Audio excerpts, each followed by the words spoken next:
সুপ্রিয় দর্শক, আপনাদের সবাইকে স্বাগত জানাচ্ছি চ্যানেল জেড আয়োজিত নিয়মিত সংবাদ বিশ্লেষণ অনুষ্ঠান জেড ফোকাসে।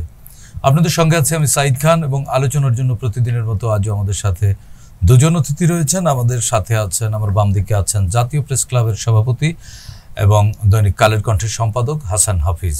হাসান হাফিজ ভাই তিনি একজন সমসাময়িক যারা সাহিত্য চর্চা করেন এবং কবি, তাদের মধ্যে অন্যতম, এবং সমকালীন রাজনীতি নিয়ে তার বেশ গবেষণাও রয়েছে। হাফিজ ভাই, আপনাকে স্বাগত। ধন্যবাদ। দর্শক, এছাড়াও আমার সাথে আরেকজন অতিথি রয়েছেন। আমার সাথে স্টুডিওতে উপস্থিত আছেন আমার ডান দিকে সিনিয়র সাংবাদিক, তিনিও বেশ রাজনীতি সচেতন মানুষ, লেখক এবং কলামিস্ট মাহবুব আলম। আপনাকে আমন্ত্রণ জানার জন্য আপনাকে ধন্যবাদ। দর্শক, দুজন অতিথির মুখ থেকে সমসাময়িক বিষয় নিয়ে আলোচনা শুনবো। হাফিজ ভাই থেকে শুরু করতে চাচ্ছি। হাফিজ ভাই, আপনি জানেন যে ত্রয়োদশ জাতীয় সংসদ নির্বাচন কিন্তু নানান ফর্মে এগিয়েই চলছে এবং অন্তর্বর্তীকালীন সরকারের প্রধান, মাননীয় প্রধান উপদেষ্টা, তিনি বলেছেন যে ফেব্রুয়ারিতে নির্বাচন হবেই, যদিও নানান ধরনের শঙ্কার কথা তিনি বলেছেন।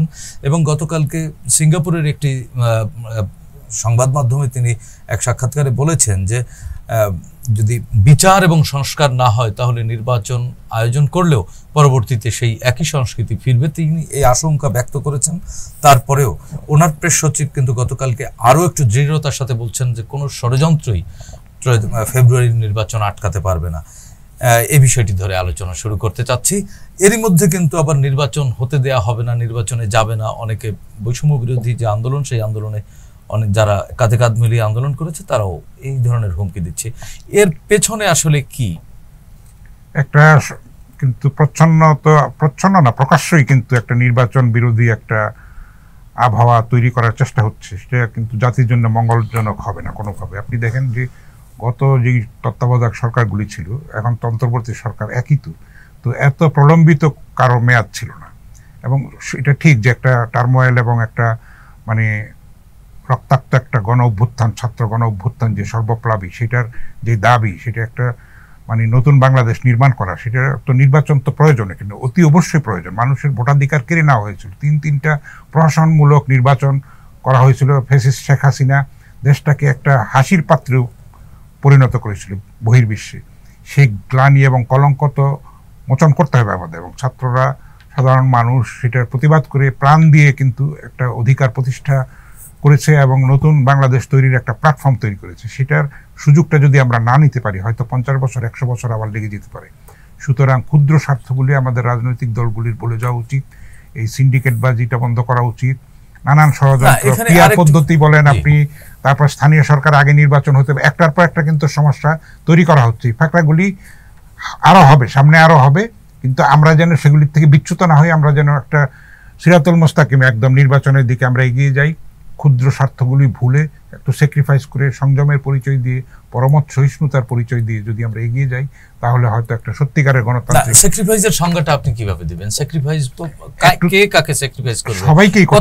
সবাইকেই করতে হবে কম বেশি। একটা জাতীয় ঐক্য নানান প্রশ্নে মত পার্থক্য থাকতে পারে, কিন্তু একটা বড় বড় পয়েন্টে কিন্তু এক থাকতে হবে, যেগুলি একটা জাতীয় ঐক্যমত্য কমিশন কিন্তু অনেকখানি অগ্রগতি অর্জন করেছে, এটা ঠিক। আরও কিন্তু বাকি রয়ে গেছে, এই জন্য মেয়াদটা তাদের 1 মাস বাড়িয়ে দিয়েছে। তো অলরেডি আমরা দেখি যে বৃহত্তম দল হিসেবে বিএনপি কিন্তু অনেক বেশি ছাড় দিয়েছে, সেই তুলনায় রেসিপ্রোকালি কিন্তু অন্য দলগুলি সেভাবে দিচ্ছে না।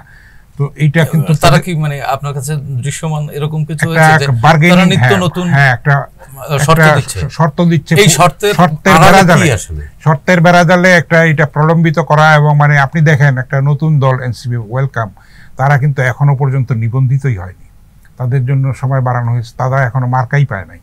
তো তারপরে তাদের মধ্যে অনেক স্প্লিটও হয়ে গেছে। এর মধ্যে আমরা প্রায় প্রতিদিনই খবর পাই যে অমুক জায়গায় এরা পদত্যাগ করেছে, কিংবা নিজেকে বিচ্ছিন্ন করেছে, আলাদা করেছে, ডিজোন করছে। তো সেই ইয়ে থেকে কিন্তু তারা সরে গেছে, এবং কোনো উপদেষ্টাও বিতর্কিত হয়ে পড়েছে। তাদের কর্মকাণ্ড, তাদের কি বলবো, খাওয়া দাওয়া, হাঁসের মাংস বলেন, ওয়েস্টিন বলেন, তাই না, সেগুলি একটা হাস্যকর একটা এবং একটা চাইল্ডিশ একটা জিনিস। রাজনীতি কিন্তু আলাদা জিনিস, অভ্যুত্থান এক জিনিস, রাজনীতি সম্পূর্ণ আলাদা জিনিস। তো তাদের এত জনসমর্থন, ঠিক আছে, পরীক্ষা হোক, একটা ভোট হোক, মানুষ কাদেরকে। কিন্তু আবার এবি পার্টির যিনি মহাসচিব ব্যারিস্টার ফুয়াদ, তিনি কিন্তু গতকালকে একটা আশঙ্কা প্রকাশ করেছেন। আশঙ্কা না, এটি সত্য যে যদিও গ্রহণযোগ্য অংশগ্রহণমূলক যতই নির্বাচন হোক, নির্বাচনটি একতরফা হয়ে যাবে। হ্যাঁ, আওয়ামী লীগ এই মুহূর্তে নাই, তাদের কৃতকর্মের জন্য তারা পালিয়েছে। আবার এটাও উনি বলেছেন যে মানে যদি জামাত এবং এনসিপি বর্জন করে তাহলে ডক্টর ইউনূস পদত্যাগও করতে পারেন, এই কথাটাও কিন্তু উনি তার মানে এগুলো কি শুধু রেটরিক? না, এগুলির মধ্যে আছে সত্যতা আছে, কিন্তু এগুলি তো আমাদের সবাইকেই কিন্তু চেষ্টা করতে হবে যেন আমরা একটা পথে একটা মতে মোটামুটি ছাড় দিয়ে হলেও, ছাড় তো দিতে হবে, সবাইকেই দিতে হবে কম বেশি, না হলে কিন্তু একটা নির্বাচন হবে না, একটা অনিশ্চয়তার মধ্যে থাকবে, ধোঁয়াশার মধ্যে থাকবে, সেটা কিন্তু দেশের জন্য আরো ক্ষতিকর হয়ে দাঁড়াবে। আপনি বলছেন ছাড় দেয়া, এই যে মনে করেন ছাড় দেয়া বলতে তো বড় রাজনৈতিক দলগুলো ছোট রাজনৈতিক দলগুলোকে কিছুটা স্পেস করে দিবে, কিছু আসন ছাড় দিবে, তাহলে সেটি কি আসলে প্রকৃত গণতন্ত্র হবে? না, এখন প্রকৃত গণতন্ত্র যদি আপনি চান তাহলে কিন্তু অনেক বছর অপেক্ষা করতে হবে। এখন একটা গণতন্ত্রহীনতার মধ্যে আমরা 1.5 দশকেরও বেশি সময় ছিলাম, তো একটা নির্বাচনে কিন্তু আপনার সম্পূর্ণ আপনি আশা করতে পারেন না যে গণতন্ত্র প্রতিষ্ঠিত হবে। এইটা একটা দীর্ঘ চর্চার ব্যাপার, একটা কিন্তু ট্রায়াল অ্যান্ড এররের মধ্যে দিয়ে যাবে, ভুলভ্রান্তি হবে, একটা জবাবদিহিতা যখন থাকবে তখন কিন্তু রাজনীতিবিদরা, নির্বাচিত প্রতিনিধিরা সংযত আচরণ করবে, কারণ তাকে মনে রাখতে হবে যে আমি রাতের ভোটে আমি জিততে পারবো না, বিনা প্রতিদ্বন্দ্বিতায় জিততে পারবো না, আমি ডামিতে জিততে পারবো না, ভোটারের মন জয় করতে হবে, তার আস্থাটা পেতে হবে, তার শ্রদ্ধাটা পেতে হবে।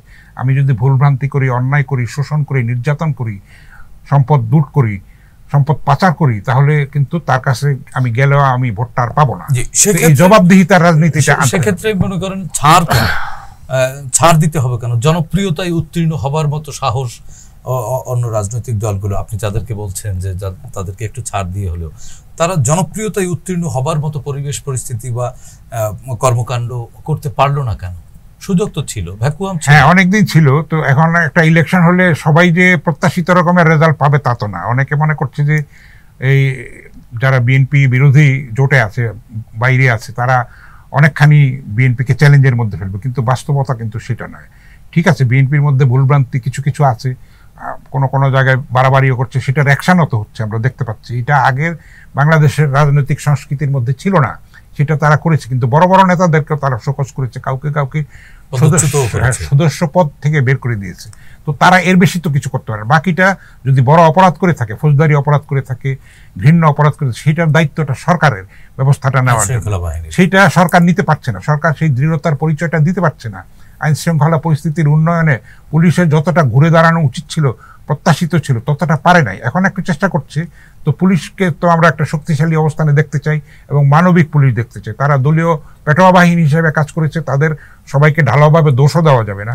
আবার কেউ কেউ করেছেও বাড়াবাড়ি, সেগুলি কিন্তু আমরা রেকটিফিকেশন লাগবে, এবং যারা অন্যায় করেছে তাদের বিচারটা নিশ্চিত করতে হবে। জি, হাফিজ ভাই আপনার কাছে আবারও শুনবো। মাহবুব ভাই, আসলে রাজনৈতিক দলগুলো জনপ্রিয়তা বাড়াতে পারেনি কেন? এখন যখন ভোটের আলোচনা চলছে তখন ছাড় দেয়া বা আড়ালে আবডালে জোট, মানে একটু আপোষ করা, এই আপোষ সংস্কৃতি তো ফ্যাসিবাদকে জন্ম দেয়।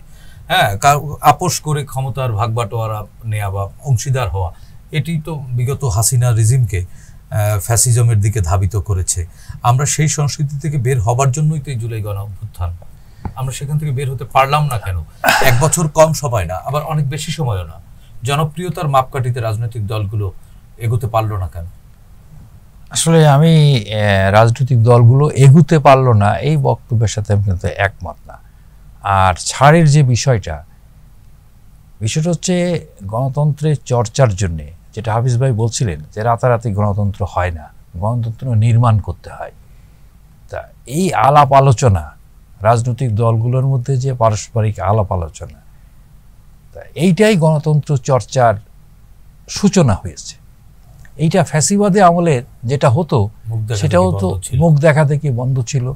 একটা জিনিস আপনি খেয়াল করেন যে এই প্রথমবারের মতো বাংলাদেশের সকল রাজনৈতিক দলগুলো এক টেবিলে বসে তারা আলোচনা করেছে, তারা জাতীয় ঐক্যমত গঠন করেছে। রাজনৈতিক ক্ষেত্রে ঐক্যমত, অর্থনীতির ক্ষেত্রে, আইন শৃঙ্খলা অর্থাৎ যে ঐক্যমত কমিশনে, সেখানে বহু বিষয় নিয়ে আলোচনা হয়েছে। তা এই ইতিহাস, এই মানে গত 54 বছরের ইতিহাসে তো এটা হয় নাই। তো কাজে এখানে ছাড়ের বিষয় না, এখানে প্রত্যেকটা রাজনৈতিক দলের তার একটা নিজস্ব মানে তার দর্শন আছে, প্রত্যেকটা রাজনৈতিক দলের কিছু কৌশল আছে। তো এই কৌশলগত তার নিজের মানে চিন্তার মানে প্রতিষ্ঠা, তারপরে রাজনৈতিক দলের কৌশলগত দিক, তার অনকৌশলগত কারণে মানে পারস্পরিক আলাপ আলোচনা, এবং এটা জানেন রাজনৈতিক দলের শুধু প্রকাশ্য আলোচনাই থাকে না, রাজনৈতিক দলগুলো কিন্তু পরস্পর মানে মানে প্রকাশ্য আলোচনার বাইরেও তারা আলোচনা করে, যেটাকে আমরা বলি যে গোপনে আলোচনা। তা এইটাও কিন্তু গণতন্ত্রের পারস্পরিক যে আলোচনা, এটাও কিন্তু গণতন্ত্র চর্চার একটা অংশ। তো কাজে আমি এটাকে ছাড় মনে করি না। আর যেটা বলছিলেন যে এরা জনপ্রিয়তা অর্জন করতে পারলো কিনা, আসলে কে কতটা জনপ্রিয়তা অর্জন করতে পেরেছে এই মুহূর্তে কিন্তু আমরা বলতে পারবো না। কারণ এই জন্য বলতে পারবো না, মানে বিগত দিনে কোনো নির্বাচন হয় নাই, 3-3টে নির্বাচন হয়েছে, এখানে তো আমরা বুঝতে পারছি না যে কার মানে জনপ্রিয়তা আছে, তাই না? তো কাজে আগামীতে যে নির্বাচনটা হতে যাচ্ছে, ফেব্রুয়ারিতে যে নির্বাচনটা হতে যাচ্ছে, তখন আমরা বুঝতে পারবো যে কার জনপ্রিয়তা আছে কার জনপ্রিয়তা নাই। আমি কিন্তু ব্যক্তিগতভাবে মনে করি। আপনি কি মনে করেন যে আসলে নির্বাচনটি হচ্ছে? অনেকেই বলছে যে ফেব্রুয়ারিতে নির্বাচনের সম্ভাবনা দেখছেন না। নির্বাচনের সম্ভাবনা দেখছে না বা দেখছি না, অথবা সাধারণ মানুষের মধ্যে প্রশ্ন আছে নির্বাচন হচ্ছে কিনা, তো এটা একটা চর্চায় আছে। তো এইটা হয়েছে কি যে আমাদের এইখানে দীর্ঘদিন নির্বাচন নিয়ে মানে একটা নেগেটিভ অ্যাটিটিউড সাধারণ মানুষের মধ্যে তৈরি হয়েছে। রাজনীতিবিদদের মধ্যেও এক ধরনের অনাস্থা, নিজেদের মধ্যেই এক ধরনের অনাস্থা আছে যে নির্বাচন কি হবে। আসলে এই নির্বাচনটি যে হচ্ছে এটা নিশ্চিত করেই বলা যায়, কারণ এই কারণে বলা যায় ফেব্রুয়ারিতেই হচ্ছে, এবং আমি মনে করি ফেব্রুয়ারিতেই হচ্ছে। কারণ ফেব্রুয়ারিতে নির্বাচন নিয়ে যে আশঙ্কার কথা বলা হচ্ছে, সেটা হচ্ছে একটি রাজনৈতিক দল বলছে তারা পিআর না হলে নির্বাচনে যাবে না, আবার আরেকটি রাজনৈতিক দল বলছে যে আইন এবং বিচার এবং সংস্কার ছাড়া তারা নির্বাচনে যাবে না। তো আমি মনে করি এটা হচ্ছে মানে বিশেষ করে এটা আপনি জানেন যে আমাদের এখানে মানে প্রতিদ্বন্দ্বিতামূলক নির্বাচন করার যে অবস্থা সেটা কিন্তু নাই। কারণ এখানে বিএনপি এত বড় দল, তারপরে ধাপে, দ্বিতীয় ধাপে, তৃতীয় ধাপে, চতুর্থ ধাপের কোনো দল নাই। এবং বলতে পারেন বিএনপির পরের ধাপ যদি হয় 10ম ধাপ থেকে শুরু হয়েছে, সেটা হচ্ছে জামাত, তারপরে এনসিপি টেনসিপি আর অন্যান্যরা। তো এইরকম একটি অবস্থায় একটি বৃহৎ দলকে এই ছোট দলগুলো যদি কৌশলগতভাবে চাপে রাখার কৌশল নেয় তা নিতেই পারে। আমি মনে করি এটা হচ্ছে মানে বিএনপিকে, হ্যাঁ এটা রাজনৈতিক সংস্কৃতিরই কিন্তু অংশ, অর্থাৎ এটা কৌশলগত অংশ। কিন্তু ওরা যে নির্বাচনে অংশ নেবে না এইটা কিন্তু তারা কখনো সুস্পষ্ট করে বলে না। 300 আসনে প্রার্থী দিয়ে ভোটের মাঠেই আছে, তারা মানে তারা জনসংযোগ করছে, তারপরে তারা সমীক্ষা করছে, সবকিছুই করছে, এবং তাদের যে বক্তৃতা বিবৃতির মধ্যে নির্বাচনমুখী। আসলে আমরা নির্বাচনের ট্রেনে উঠে গেছি, যেটা আমাদের প্রধান উপদেষ্টা বলেছেন যে নির্বাচনী ট্রেনে যাত্রা শুরু হয়েছে, মানে এটি গন্তব্যে পৌঁছবেই। জি মাহবুব ভাই, আপনার কাছে আবারও শুনবো। হাফিজ ভাই, আরেকটি খবর, নিউ ইয়র্ক টাইমস একটি খবর প্রকাশ করেছে, বাংলাদেশের যে গণ অভ্যুত্থানের 1 বছর হয়ে গেল, তারা ভালো বার্তা দিল না। তাদের শিরোনামটি এরকম, বাংলায় যদি বলা হয় বাংলাদেশে বিপ্লবের 1 বছর পর আশা পরিণত হচ্ছে হতাশায়। তো আমাদের তো দাতা গোষ্ঠীর দিকে তাকিয়ে থাকতেই হয় সব সময়। তো সেক্ষেত্রে এরকম হতাশাজনক খবর আসলে কি আমাদের জন্য ইতিবাচক ভবিষ্যতের কোনো ইন্ডিকেটর কিনা? না, ইতিবাচক তো নয়, তবে যেটা অর্জন হয়েছে সেটাকে আপনি একেবারে ফেলে তো দিতে পারবেন না। মাহবুব ভাই যেটা বললেন যে এই যে একটা ইন্টারাকশন যে হয়েছে বাংলাদেশের ইতিহাসে নজিরবিহীন, এটা আমরা দেখেছি যে আওয়ামী লীগ বিএনপির সঙ্গে বৈঠক করার জন্য সালডিনিয়ান এসেছিলেন, তাই না?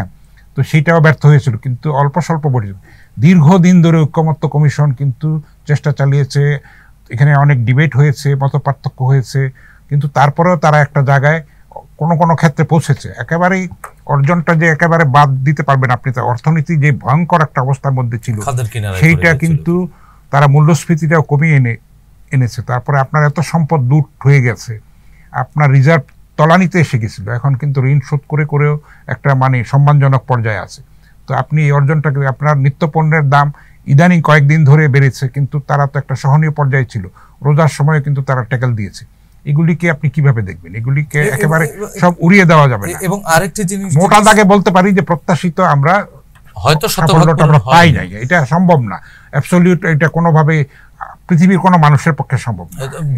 যে জায়গাটিতে যেই সব দেশে গণতান্ত্রিক সরকার থাকে সেই জায়গাগুলোতে এরকম একটা ট্রানজিশনাল টাইমে এরকমই হবার কথা।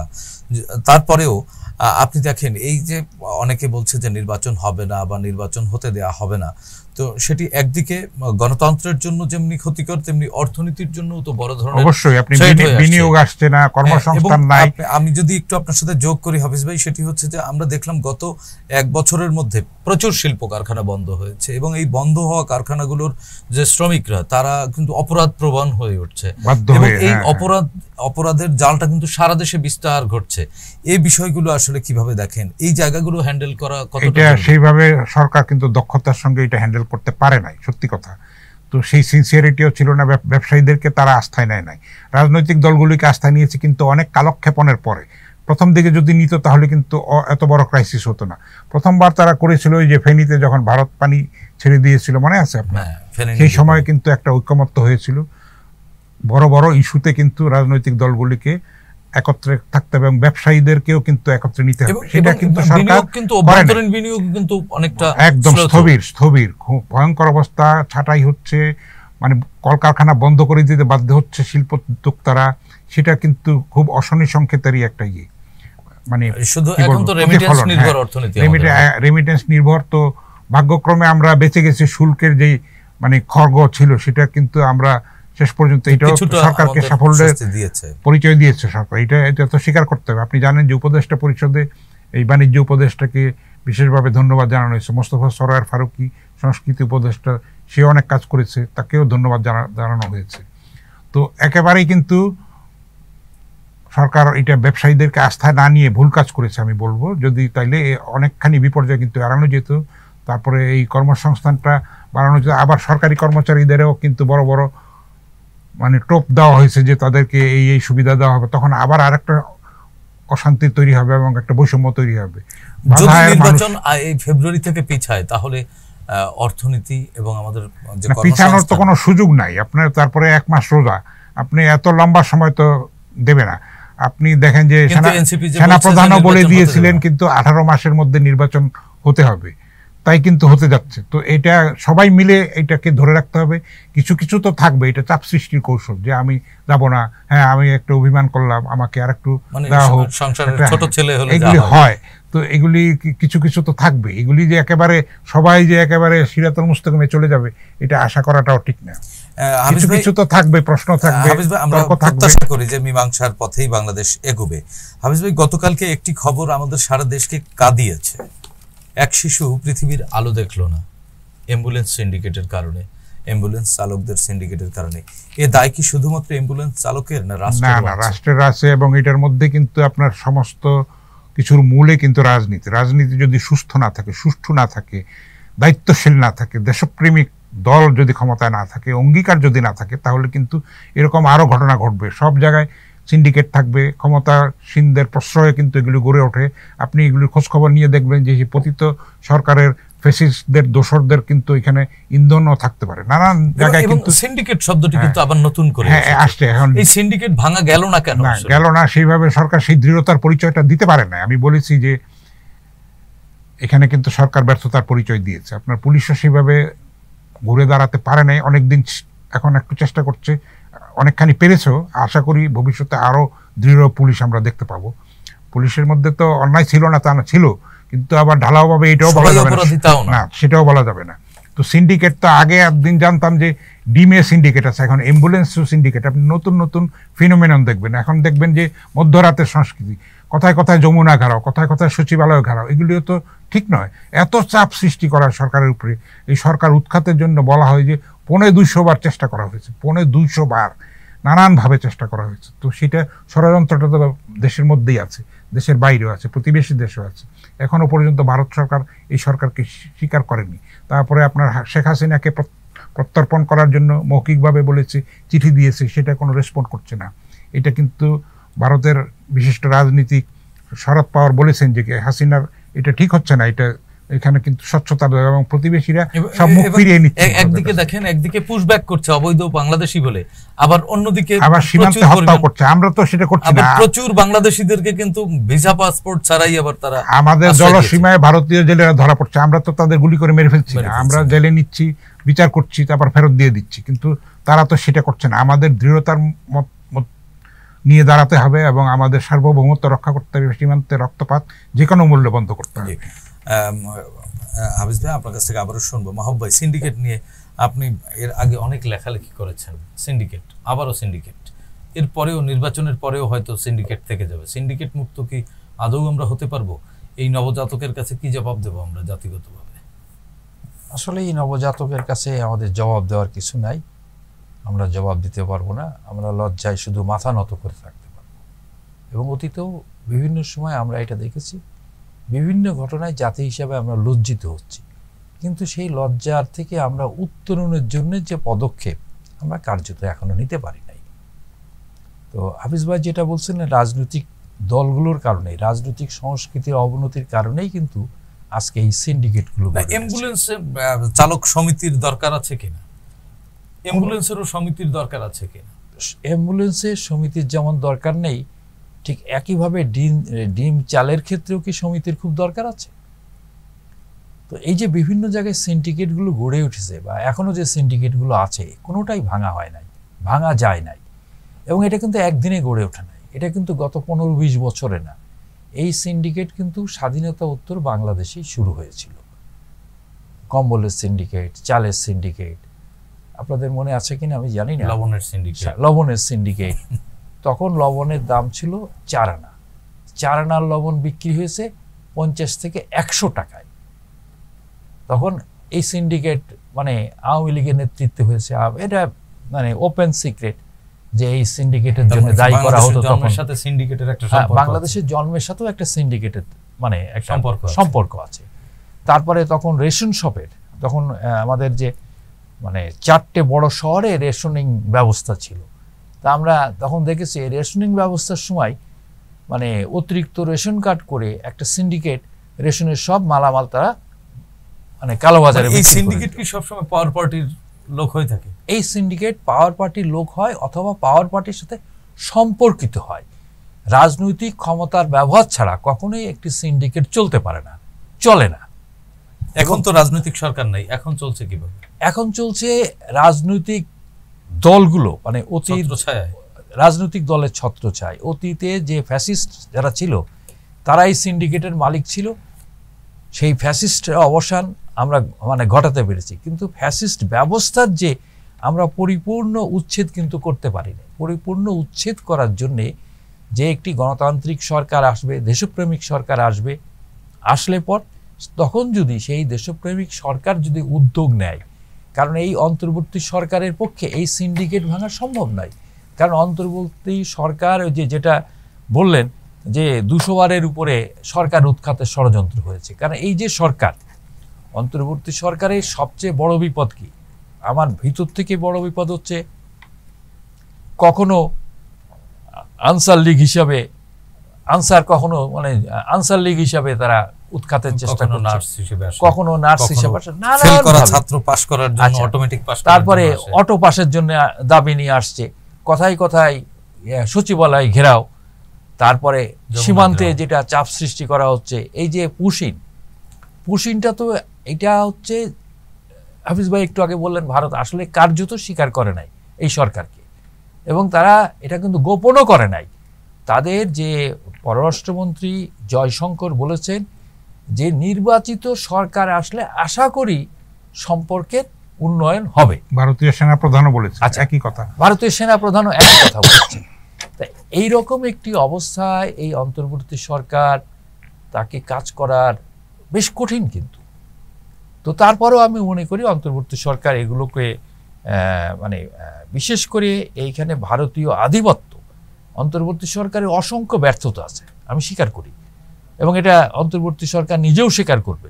এই ব্যর্থতার প্রধান কারণ হচ্ছে এই যে উপদেষ্টা পরিষদের মধ্যে অযোগ্য অপদার্থ আছে যারা কমবেন না। তা এখন আমি জানি না প্রধান উপদেষ্টা কেন এটা ঠিকঠাক করছেন না, এবং আমি মনে করি নির্বাচনের আগে তার এই উপদেষ্টা পরিষদের কিছু পরিবর্তন, এই যে মানে কোনো অকম্যের লোকগুলোকে অন্তত সরানো উচিত। জি মাহবুব ভাই, আপনার কাছ থেকে আবারও শুনবো। হাফিজ ভাই, মাহবুব ভাইয়ের একটি শব্দ ধরে আপনার কাছ থেকে একটু আলোচনা শুনতে চাই। মাহবুব ভাই বেশ আশাবাদী যে পরবর্তী নির্বাচনের মাধ্যমে একটি দেশপ্রেমিক সরকার গঠন হবে। আপনি কি বিশ্বাস করেন যে অবশ্যই হবে? কারণ না, দেশপ্রেম তাদেরকে এই জুলাইয়ের যে অভ্যুত্থান সেটা শিক্ষা দিয়েছে জবাবদিহিতা। কারণ ভোট ছাড়া জেতা যাবে না, ভোট চাইতে হলে আবার ফেরত যেতে হবে, 5 বছর পরে ফেরত যেতে হবে। তখন মানুষ মনে রাখবে সেটা। কেউ আঘাত পেলে সেটা সে মনে রাখে, যে মারে সে ভুলে যায়, যে মার খায় সে কখনো বলে না। ফলে এই তাদেরকে অনেকখানি নিয়ন্ত্রণের মধ্যে রাখা সম্ভব হবে। এবং এইটা কয়েকটা নির্বাচন যদি হয় তখন আমরা একটা প্রকৃত গণতান্ত্রিক অবস্থা, সেটা সময় সাপেক্ষ, বেশ কয়েকটা নির্বাচন এর জন্য হতে হবে। তো সেটা জুলাইয়ের শিক্ষাটা হচ্ছে এটা। কিন্তু জুলাইয়ের শিক্ষা কি আপনি দেখেন? আপনি তো সাংবাদিকের বাইরে একজন কবিও, আপনার কবির চোখ সেটা দেখছি না। আমরা দেখছি যে নায়ক খলনায়কে পরিণত হচ্ছে। এটা আমাদের জন্য খুবই কষ্টের। মানে আমরা দেশপ্রেমিক যে সেই মহানায়ক যারা হতে পারতো, তাদেরকে কি আপনার কবির চোখ সেইভাবে দেখছি না। কারণ এইটা আপনি দেখেন যে 52 থেকে যদি ধরি, 52, 66, 62, 69, 71, 90 ছাত্র আন্দোলন, ছাত্ররাই তো মূলত নেতৃত্ব দিয়েছে নিঃস্বার্থভাবে, কিন্তু তারা কখনো ক্ষমতার অংশীদার হয় নাই। This is for the first time এটা ফিনোমেননটা ক্ষমতার তারা অংশ নিল, এবং তাদের সেই অপরিপক্কতা এবং লোভ কোনো ক্ষেত্রে কিন্তু আমরা দেখতে পাচ্ছি, খুব মর্মান্তিকভাবে আমরা প্রত্যক্ষ করছি যে তারা সেইভাবে লোভের কাছে, মোহের কাছে অনেকেই পরাস্ত হচ্ছে, এবং সেখানে তাদের ঔজ্জ্বল্যটা ম্লান হচ্ছে। এটা জাতির কাছে খুবই বেদনাদায়ক। তাহলে দেশপ্রেমিক সরকার কিভাবে হবে? আমরা এন্টি হিরো হিসেবে দেখতে চাই না আসলে। না, তাহলে দেশপ্রেমিক সরকার কিভাবে হবে? তো এখন না, এর মধ্যেই হবে, আশা করতেই হয়। এজন্য মানে আশা করতে হবে, মানুষ তো আশা নিয়েই বাঁচে। এর মধ্যে দিয়ে কিন্তু একটা নির্বাচনী প্রসেসের মধ্যে কিন্তু কিছুটা অন্তত হলেও সংশোধনটা হবে, এবং আবার পরবর্তী নির্বাচনে আরো সংশোধন হবে, জবাবদিহিতাটা সেভাবে হবে। তো মানুষ যেহেতু সচেতন, এবং সাধারণ ছাত্ররা তো আর কোনো অপরাধ করেনি, হয়তো মুষ্টিমেয় কয়েকজন বিচ্যুত হয়েছে ক্ষমতার মোহে, তারপরে কি বলবো, প্রতিপত্তি, হাক ডাক, এগুলির মানে বৃত্ত, এগুলির হাতছানিতে প্রলুব্ধ হয়েছে, কিন্তু সাধারণ ছাত্ররা তো সেটা করেনি। সাধারণ ছাত্রদের মধ্যেও কিন্তু দেশপ্রেম আছে এবং অটুট আছে, সেটা তারা অতন্ত্র প্রহরী হিসাবে তারা এটাকে রক্ষা করবে এবং ভ্যানগার্ড হিসেবে কাজ করবে। হাফিজ ভাই, আমরা শেষ করবো একেবারেই, 1 মিনিট দুইজনের কাছ থেকে শুনবো। সেটি হচ্ছে যে রোহিঙ্গা বাংলাদেশের ঘাড়ের উপরে চেপে বসা এক বিস্ফোরা এখন ধীরে ধীরে বোঝায় পরিণত হচ্ছে, ফোড়া বড় হচ্ছে। একটা সময় ছিল এই রোহিঙ্গাদের ঘিরে কেন্দ্র করে সারা বিশ্ব বেশ সুনাম করিয়েছে বাংলাদেশ, এবং ওই সময় সরকার প্রায় নোবেল পেয়ে গিয়েছিলেন, এবং মাদার অফ হিউম্যানিটিও হয়ে গিয়েছিলেন ওই সময়ের আমাদের প্রধানমন্ত্রী। কিন্তু এই রোহিঙ্গাদেরকে যারা বিভিন্ন সময় দাতা গোষ্ঠী নানানভাবে সাহায্য সহযোগিতা করতেন, সেই গোষ্ঠীও ধীরে ধীরে মুখ ফিরিয়ে নিচ্ছেন। তাদের নিজ মাটিতে বা নিজের বাড়িতে ফিরবার যে সম্ভাবনা, সেটিও কিন্তু এখন আর আলোচনায় নেই। কিন্তু রোহিঙ্গারা বাড়ি ফিরতে চায়। আসলে এটি কি শেষ পর্যন্ত ফিরতে চায়, আবার চায়ও না, সেটাও সত্যি কথা। এটা আমাদের গোদের উপর বিস্ফোরার মতো হয়েছে আসলে। তারা নানান ধরনের অপকর্ম করে বেড়াচ্ছে বেশিরভাগ, এবং আমাদের প্রাণ প্রকৃতিও তো বিপর্যস্ত। সেটা হচ্ছে দেশের মধ্যে হচ্ছে, এবং দেশের বাইরেও অন্যায়ভাবে অবৈধভাবে যাচ্ছে, এবং বিদেশে আমাদের ভাবমূর্তিটাকে ক্ষুণ্ণ করছে। তো এইটা কিন্তু আরো কষ্ট দেবে। এটার কুফলটা কিন্তু শেখ হাসিনা, যে সেই তার বোন যে বলেছিল যে অল্প কয়েকজন কি খাওয়াতে পারবে না, মনে হয় যেন পৈতৃক জমি জমা বিক্রি করে খাওয়াবে আর কি। তো সেইটার যেই বিষবৃক্ষ প্রকৃত হয়েছিল, সেটার ফলটা আমরা এখন পাচ্ছি, এবং আরো অনেক সাফার করতে হবে জাতিকে। তো এইটার একমাত্র রাস্তা হচ্ছে, আমি মনে করি যেটা বাস্তবতা, এইটার আমাদের কূটনীতি এখন চীনমুখী হয়েছে। এটা চীন পারে একমাত্র সমাধান করতে। কারণ আপনি জানেন যে মায়ানমারের ঘটনার সঙ্গে চীনের প্রত্যক্ষ সংশ্লেষ আছে। চীন যদি চায় এটা সমাধান করতে, এটা তাহলে হয়তো আমরা একটা আশার ভারতেরও এখানে ব্যাপার আছে, ভারতেরও সহায়তা লাগবে। সবার সঙ্গে যদি আমরা সেইভাবে কূটনীতিটাকে দক্ষতার সঙ্গে, ম্যাচুরিটির সঙ্গে যদি আমরা করতে পারি, এবং সবাইকে বুঝিয়ে আমরা যদি আনতে পারি, তাহলে এটা বাংলাদেশের একার পক্ষে এটা সমস্যার সমাধান, কিন্তু সমাধান তো করতেই হবে আমাদের। হ্যাঁ, সহযোগিতা তাদের লাগবে, ভারতের লাগবে, চীনের লাগবে, এবং আন্তর্জাতিক সম্প্রদায়েরও লাগবে। কিন্তু খুব সহজে এটা হবে না, এবং আমাদের এটার জন্য আরো মূল্য দিতে হবে। তারা নানান অপরাধে জড়িয়ে পড়ছে, তাদের সেখানে কিন্তু বংশবৃদ্ধির হারও কিন্তু ব্যাপক। আপনি প্রতিদিনই একদিনে বোধহয় 45টা শিশু জন্ম নেয় গড়ে দেখা যাচ্ছে। তো তাদের সংখ্যা আর 11 লাখে তো নাই, ধীরে ধীরে বাড়ছে। এবং আপনি দেখেন যে বহির্বিশ্বে মধ্যপ্রাচ্যে গিয়েও আমাদের জন্য আমাদের অভ্যন্তরীণ শৃঙ্খলায় তো তারা ভয়ঙ্কর থ্রেট হয়ে যাচ্ছে। ওইখানকার স্থানীয় জনগণের জন্য হুমকি, পরিবেশ প্রকৃতি, তারপরে সবকিছুর আইন শৃঙ্খলা ভয়ঙ্কর একটা অবস্থা। এটা আমাদেরকে দাঁতে দাঁত চেপে সহ্য করতে হবে এবং চেষ্টা করতে হবে কূটনৈতিক প্রচেষ্টার মাধ্যমে যত তাড়াতাড়ি এটা সমাধান করা যায়। ধন্যবাদ হাসান হাফিজ ভাই। একই প্রশ্ন মাহবুব আলম ভাই, এই রোহিঙ্গা আমরা কিভাবে এখান থেকে রক্ষা পাবো? আসলে হাফিজ ভাই বললেন যে গোদের উপরে বিস্ফোরা। আমি হাফিজ ভাইয়ের সাথে শতভাগ একমত যে এর থেকে আমাদের পরিত্রাণ পাওয়া বেশ কঠিন, এবং আমি মনে করি এর থেকে বেরিয়ে আসতে হলে এই সংকটের সমাধান খুব সহসাই হবে না।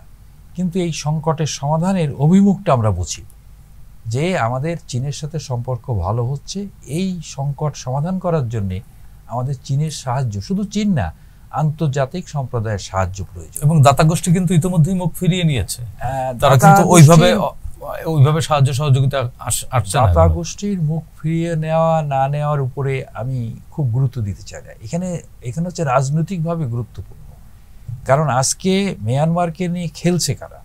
মিয়ানমারকে নিয়ে যারা খেলছে সেটা হচ্ছে চীন এবং মার্কিন যুক্তরাষ্ট্র। এর মধ্যে কিন্তু সম্প্রতিকালে কিন্তু ঢুকে পড়েছে রাশিয়াও।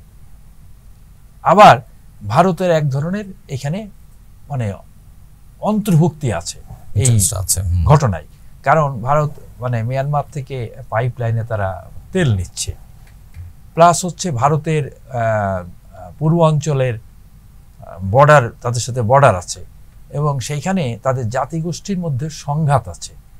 যেমন এই যে আরাকান জাতির সাথে কিন্তু মানে ভারতের পূর্ব অঞ্চলের এক ধরনের মিলমিশ আছে, এক ধরনের সম্পর্ক আছে। এখন বিপদ হয়ে গেছে, আমি মনে করি আমরা সবচেয়ে বিপদে পড়ে গেছি। এখন মিয়ানমারের এই অঞ্চলটা আর মিয়ানমার সরকারের দখলে নাই, এই অঞ্চলটা হচ্ছে এখন আরাকান সেনাদের দখলে। তা আমরা যে আলাপ আলোচনা করব, এবং মিয়ানমার সরকার রাজি হয়েছিল, তারা মানে প্রথম দফায় মানে কয়েক লাখ রোহিঙ্গা তারা ফেরত নেবে। এখন তারা ফেরতটা কোথায় নেবে? রোহিঙ্গাতে তো ল্যান্ডই নাই, আর মানে মিয়ানমার সরকারের তো সেখানে কোনো নিয়ন্ত্রণ নাই। তাহলে তারা ফেরত নিয়ে কোথায় নেবে? কারণ এটা এখন আরাকানদের নিয়ন্ত্রণে আছে। এখন আরাকানরা আলাদা রাষ্ট্র হবে কি রাষ্ট্র মানে মিয়ানমারের সাথে তারা যুক্ত হবে? কারণ আজকে মিয়ানমারের কিন্তু বড় অঞ্চল কিন্তু মিয়ানমার সরকারের নিয়ন্ত্রণে নেই। শুধু আরাকান না, মিয়ানমারের বিভিন্ন বিদ্রোহী গোষ্ঠী সম্মিলিতভাবে কিন্তু এখন লড়াইটা করছে। মানে চীন, কাচিন, আরো দুটি প্রদেশ না, আরো দুটি প্রদেশ না, মানে মিয়ানমারের মূল যে রাজনৈতিক শক্তি আং সান সুকির যে অংশ, তারাও কিন্তু এখন সশস্ত্র লড়াইতে আছে। তো ওরা মিলে কিন্তু একটা জাতীয় ফ্রন্টও গঠন করেছে। তো এই জাতীয় ফ্রন্ট সিদ্ধান্ত নেবে তারা ঐক্যবদ্ধ থাকবে নাকি বিভিন্ন জাতিগোষ্ঠীর মধ্যে তারা আলাদা রাষ্ট্র করবে, কিভাবে করবে। অর্থাৎ একটা জটিল প্রসেসের মধ্যে আমরা পড়ে গেছি। তো এখন আমাদের যেটা দায়িত্ব হচ্ছে যে এই জটিল পরিস্থিতির মধ্যে এখানে এই মিয়ানমারের ক্ষেত্রে মেন খেলোয়াড় কিন্তু চীন। কাজে আমাদেরকে চীনের সাথে এই ব্যাপারে একটা সমঝোতায় আসতে হবে, যোগাযোগে আসতে হবে। কারণ আমাদের এইখানে সংখ্যা 12 লাখ, 10 লাখ না 20 লাখ এটা বিষয় না। বিষয়টা হচ্ছে যে এই বিপুল সংখ্যক মানুষ বছরের পর বছর তারা এইখানে মানে আমাদের বোঝা হয়ে আছে। তো এটা তো হতে পারে এবং প্রতিনিয়ত জন্ম নিচ্ছে। আমরা ধরে নিলাম আমরা বাংলাদেশ খুব ধনী দেশ, অথবা আমাদের সেই ক্ষমতাও আছে তাদের খাওয়ানোর, কিন্তু এইভাবে তো মানে এটা হতে পারে না। যে আবার যদি অন্য দিক থেকেও দেখি, তারাও কি খুব ভালো আছে রোহিঙ্গারা? তারাও তো অমানবিক পরিবেশে আছে। তাহলে এই যে 10 লক্ষ 20 লক্ষ মানুষ তারা অমানবিক অবস্থায় আছে, তা এই তাদেরকে মর্যাদা দেওয়া, তাদের পুনর্বাসন করা, এটা তো বাংলাদেশের একার দায়িত্ব না, এটা আন্তর্জাতিক সম্প্রদায়ের দায়িত্ব। কাজে এইখানে যে ব্যর্থতা, এটা আন্তর্জাতিক সম্প্রদায়ের কিন্তু ব্যর্থতা। তো আমার মনে হয় এই ব্যর্থতা থেকে উত্তরণ ঘটানোর জন্য আমাদের কূটনৈতিক প্রচেষ্টা জোরদার করতে হবে। ধন্যবাদ মাহবুব আলম ভাই, ধন্যবাদ হাসান হাফিজ ভাই, আপনাদের দুজনকে। প্রিয় দর্শক, আমরাও বিশ্বাস করি অনেক ধরনের বাধা এবং বিপত্তি অতিক্রম করে অন্তর্বর্তীকালীন সরকার অনেকগুলো চ্যালেঞ্জ মোকাবেলা করবার জন্য এগিয়ে যাচ্ছে। প্রথমত ত্রয়োদশ জাতীয় সংসদ নির্বাচন। এই নির্বাচন নিয়ে রাজনৈতিক দলগুলোর মধ্যে নানান ধরনের হিসেব বিকেশ বা বোঝাপড়ার এখনও চূড়ান্ত হয়নি। আমরা প্রত্যাশা করি সব কিছু মীমাংসা হয়ে গিয়ে ত্রয়োদশ জাতীয় সংসদ নির্বাচন অনুষ্ঠিত হবে এবং সরকার নির্ধারিত সেই সময়ই হবে। এর বাইরে অপর যে সংকটগুলো, সর্বশেষ যে বিষয়টি আলোচনা হলো সেটি হচ্ছে যে এই যে রোহিঙ্গা সংকট। এই রোহিঙ্গা সংকট মোকাবেলায় বাংলাদেশ সরকার আমাদের দুইজন বিজ্ঞ আলোচকের যে মতামত পরামর্শ, সেই পরামর্শ অনুযায়ী কূটনৈতিকভাবেই আসলে আরও একটু তৎপর হবেন বলে আমরা প্রত্যাশা করি এবং বাংলাদেশ যাতে অভ্যন্তরীণ শান্তি শৃঙ্খলা এবং বহির্বিশ্ব বাংলাদেশের ভাবমূর্তি যাতে কোনো প্রকার হুমকির মুখে না পড়ে সেটি অবশ্যই নজরে রাখবেন। এবং এক্ষেত্রে শুধুমাত্র সরকারের একার পক্ষে এই চ্যালেঞ্জগুলো মোকাবেলা করা সম্ভব নয়। রাজনৈতিক দল এবং নাগরিক হিসেবে আমাদেরও দায় এবং দায়িত্ব দুটিই সমানভাবে আছে। আসুন আমরা সবাই নাগরিক হয়ে উঠি এবং নাগরিক দায়িত্ব সুষ্ঠুভাবে পালন করি। এই প্রত্যাশা ব্যক্ত করে আজকের মতো এখানেই শেষ করছি। সবাই ভালো থাকুন, সুস্থ থাকুন, চ্যানেল জেডের সঙ্গেই থাকুন। খোদা হাফেজ।